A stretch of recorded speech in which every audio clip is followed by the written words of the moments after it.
Bonjour et bienvenue dans cette nouvelle leçon de grammaire intitulée le E avec un accent aigu, et le E avec un accent grave, est.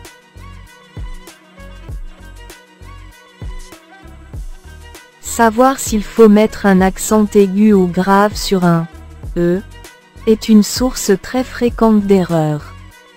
Ces erreurs sont probablement normales et peuvent s'expliquer de plusieurs manières. Il est pourtant facile de distinguer ces deux accents. On peut déjà retenir qu'il y a beaucoup plus de E avec un accent aigu que de E avec un accent grave. Ce qui ne veut pas dire qu'il faut s'en remettre au hasard. Passons à notre leçon tout de suite.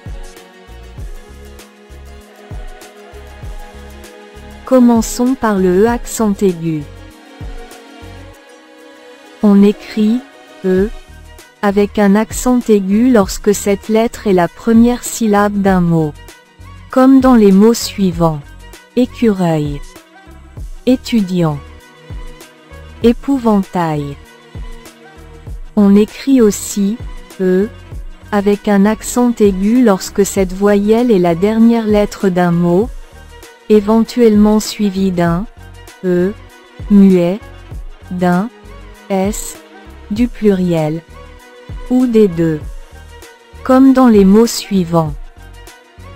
Un café, une fusée, des poupées. C'est le cas des participes passés des verbes du premier groupe. Comme dans le verbe chanter. Chanter, chanter, chanter, chanter.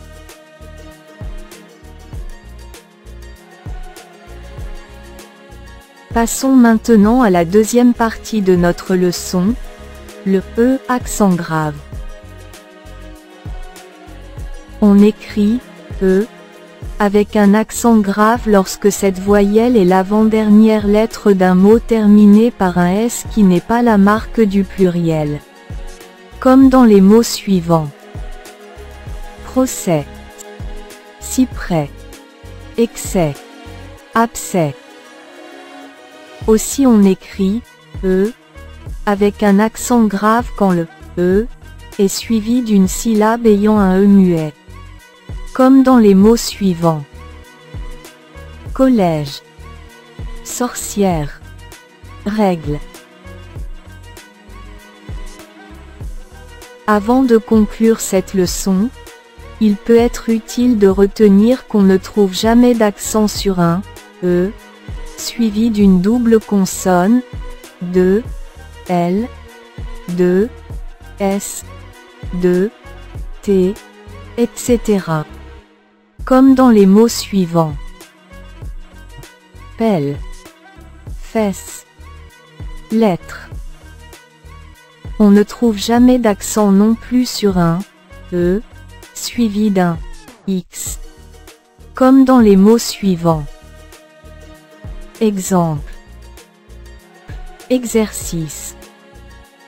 Circonflexe. Enfin, on ne trouve jamais d'accent aigu devant les lettres D, F, R et Z si ces lettres sont les dernières du mot. Comme dans les mots suivants. Pied, nez, pleurer. La séance d'aujourd'hui est terminée, merci pour votre attention mes chers élèves, et à la prochaine vidéo.